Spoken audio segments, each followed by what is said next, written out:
Hello friends, good morning. तो कैसे हैं आप लोग?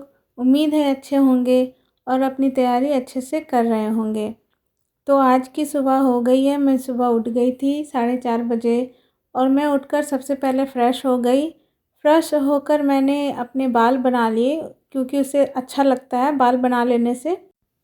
उसके बाद मैंने अपना डेली का रूटीन फॉलो किया और आज मैंने गर्म पानी में थोड़ा नींबू के जूस डाले हैं जो कि मेरे फ़ैट लॉस की जर्नी को इम्प्रूव करे। और मैंने सुना है कि ये अच्छा होता है गर्म पानी में नींबू डाल के सुबह सुबह पी लेने से, इससे फ़ैट कट जाता है। तो अब मैं पानी लेकर आ गई थी अपने स्टडी टेबल पे पढ़ने के लिए और सबसे पहले जो मैं काम करती हूँ वही किया मैंने। सबसे पहले डायरी उठाई और आज का लिस्ट तैयार कर लिया कि आज मुझे क्या पढ़ना है। और आज मुझे ये भी तैयार करना था कि मुझे घर पे क्या पढ़ना है और मुझे लाइब्रेरी जाके कौन कौन से सब्जेक्ट को पढ़ना है, क्योंकि लाइब्रेरी में अभी बुक अवेलेबल नहीं है तो मुझे खुद का ही बुक लेके जाना था। इसीलिए मैंने सोचा कि मैं डिवाइड कर लेती हूँ कि मुझे घर में क्या पढ़ना है और लाइब्रेरी में क्या पढ़ना है। तो सबसे पहले मैंने लिस्ट बना लिया। उसके बाद मैंने करंट अफ़ेयर से शुरुआत की अपने दिन की। करंट अफ़ेयर में आज मैं टॉपिक पढ़ रही थी कि प्रधानमंत्री को किस देश से कौन-सा पुरस्कार मिला है और इसरो का क्या-क्या मिशन है, डीआरडीओ का क्या मिशन है, अभी नासा का क्या-क्या मिशन है अगले आने वाले कुछ सालों में। तो ये सारे टॉपिक को मैं पढ़ ली। उसके बाद मैं उन टॉपिकों को, जैसा आपको पता है कि मैं पढ़कर लिख लेती हूँ एक बार, चाहे वो कोई भी सब्जेक्ट हो, कोई भी टॉपिक हो, मैं पढ़ के एक बार लिखना प्रेफ़र करती हूँ। मुझे अच्छा लगता है, ये मेरी हैबिट है स्टडी करने की। तो मैंने उसे लिख लिया। उसके बाद मैं रीज़निंग बनाना स्टार्ट करती हूँ करंट अफ़ेयर के बाद। मैंने सोचा कि रीज़निंग की बुक मोटी है तो उसे ले जाना थोड़ा मुश्किल होगा लाइब्रेरी, तो इसीलिए मैं बुक यहीं रख लेती हूँ। अभी फ़िलहाल तो रीज़निंग मैं घर पे रखी हूँ आज, तो मैंने सोचा कि आज रीज़निंग को सॉल्व कर लूँ। तो रीज़निंग में मैंने आपको बताया था कि मैं अभी सादृश्यता के क्वेश्चन को कर रही हूँ। तो उसमें बहुत सारे टाइप होते हैं, जैसे नंबर्स वाले, अल्फ़ाबेट वाले, शब्दों वाले कि कौन से शब्द अलग हैं या कौन से मेल खा रहे हैं एक दूसरे से। तो ऐसे बहुत से टाइप हो रहे हैं, तो मैं आज बना रही थी अल्फ़ाबेट वाले। तो इसमें कोडिंग डिकोडिंग का भी ट्रिक लगता है और इसको बनाने के लिए आपको याद होना चाहिए अल्फ़ाबेट्स के प्लेस वैल्यू और उनके अपोजिट नंबर्स। तो फिर आप फाइंड कर सकते हो ईज़िली कि इसमें कौन-सा फ़ॉर्मूला या फिर कौन-सा तरीका अपनाया गया है क्वेश्चन को सॉल्व करने के लिए। तो मैं रीज़निंग आज सुबह-सुबह बना रही थी। आप लोगों को पता है कि मैंने कल से ही लाइब्रेरी जॉइन किया है, तो आज मेरा दूसरा दिन था। तो कल मैं लाइब्रेरी लेट से आई थी, मतलब लाइब्रेरी से वापस आने में मुझे लगभग 9:30 बज गए थे रात के। थोड़ा दूरी पर है इसीलिए। तो फिर आकर मैंने घर के काम वगैरह किए थे, किचन की सफाई वगैरह करते-करते मुझे काफ़ी लेट हो गया था, 11 साढ़े 11 बज गए थे सोने में। तो इसीलिए आज सुबह उठने में मुझे थोड़ा लेट हो गया, मैं 4:30 बजे उठी थी। 90 डेज़ का चैलेंज तो आप लोगों को पता ही है कि मैंने 90 डेज़ का चैलेंज लिया हुआ है। उसमें से आज एक चैलेंज मैंने एक्स्ट्रा ऐड किया था कि आज मैं 6 आवर स्टडी करूँगी, वो भी टाइमर लगाकर मुझे पढ़ना था। तो सुबह-सुबह तो मैं फिर 6:30 बजे तक मैं पढ़ ली थी। फिर मुझे घर के भी काम होते हैं, तो इसीलिए मैं 6:30 बजे उठ के फिर अपना घर के काम मैं करने लगी थी। मुझे ऐसा लगता है ना कि अगर आप कोई भी काम करना चाहते हो, कोई भी, लिटरली पढ़ाई ज़रूरी नहीं है कि वो पढ़ाई हो, आपको कुछ भी करना हो लाइफ में, अगर आपने सोचा है, सच्चे मन से आप वो चाहते हो ना, तो बस आपको अपने आप को तैयार करना होता है।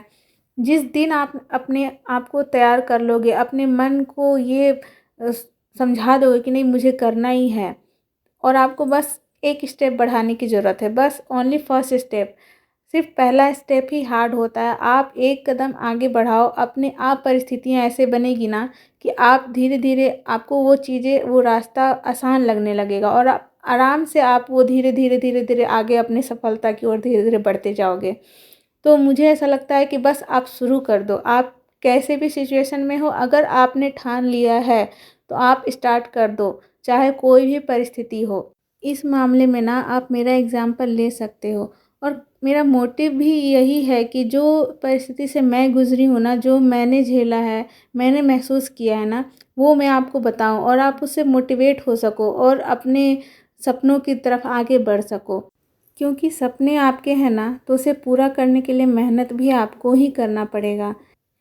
पहले मुझे भी लगता था कि मेरे पास वक़्त नहीं है।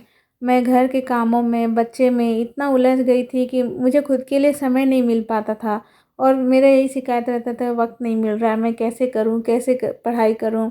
लेकिन अब देखिए, मैं घर भी सँभाल रही हूँ, बच्चे को भी देख रही हूँ और अपना स्टडी भी कंटिन्यू कर रही हूँ और अब थोड़ा-थोड़ा मेरा बढ़ ही रहा है लेवल। तो और उसके साथ-साथ मैं आपके साथ कम्युनिकेट भी कर रही हूँ, आपके लिए वीडियो भी बना रही हूँ। तो आखिर मेरे पास भी तो वही 24 आवर है ना, मैंने उसी में से समय निकाला है। तो आप लोग भी निकाल सकते हैं अपने लिए समय। बस आपको एक रोड मैप तैयार करना है, मतलब आपको एक शेड्यूल तैयार करना है कि आपको कैसे काम करना है, पूरे दिन को कैसे मैनेज करना है। एक बार आप कर लोगे ना, और डिसिप्लिन डिसिप्लिन होना बहुत ज़रूरी है। आप कंटिन्यू उस डिसिप्लिन को फ़ॉलो कीजिए, अपने आप वो सब नॉर्मल लगने लगेगा।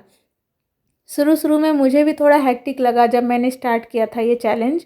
तो मैंने शुरू में हेडेक हो गया, नींद पूरा नहीं हो रहा था, सुबह जल्दी उठ जा रहे थे तो इसलिए शुरू में लगा, पर अब मुझे हैबिट हो गया, मतलब अच्छा लगने लगा, ये सारा स्ट्रगल मुझे अच्छा लगने लगा। मैंने क्या किया, मैंने बस थोड़ा-सा बदलाव किया अपने डेली के रूटीन में। जैसे रात का सब्ज़ी सुबह बना लेना।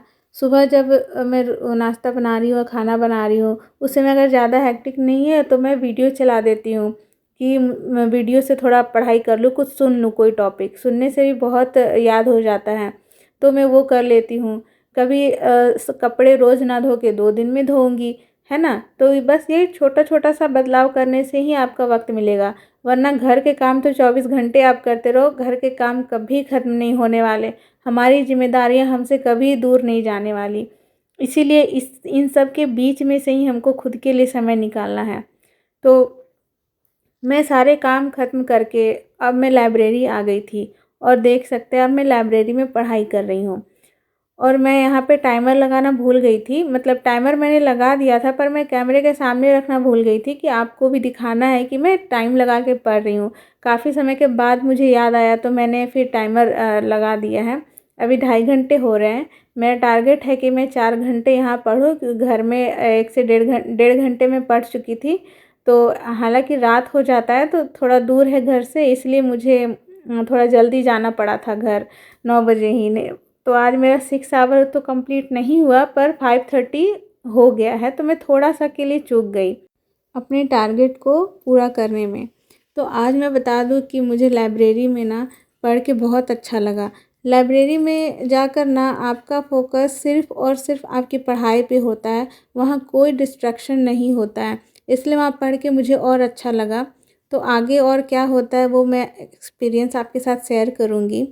फिर घर आने के बाद मैं फिर घर के कामों में लग गई थी। मैंने रात का खाना बनाया, फिर मैं बर्तन वग़ैरह साफ़ की, फिर किचन की सफाई की। तो ये सब काम करते-करते काफ़ी रात हो गया था, तो फिर मैं सोने चली गई थी। तो ऐसे ही आज का दिन मेरा पूरा हुआ।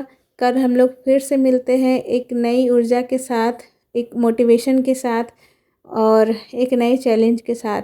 तो आज के लिए इतना ही। Bye bye, good night.